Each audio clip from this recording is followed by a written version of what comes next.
La critique de Norris envers Hamilton se retourne violemment contre lui après une période cauchemardesque chez McLaren. C'est ce qu'on appelle le karma, effectivement.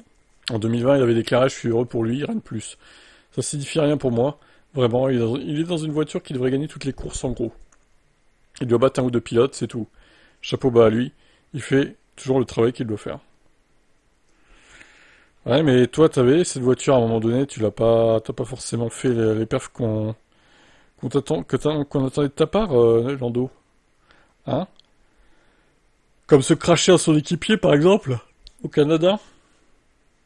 Lors de la première du film F1, Norris est invité par la journaliste canadienne Carla Gray à dire quelques mots en l'honneur d'Hamilton. Ce qu'il a accompli sur la piste, tout d'abord, c'est quelque chose dont je ne peux même pas rêver. Un championnat du monde serait cool, mais il est allé de l'avant, et il en a 7, il a plus de 100 victoires. Et oui. Non, mais il atteindra jamais des stats pareils.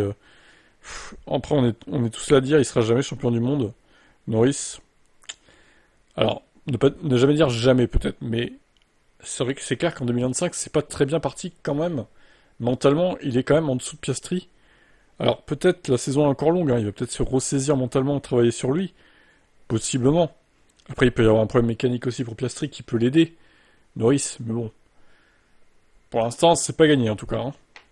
Bref, la prochaine fois, il réfléchira avant de parler.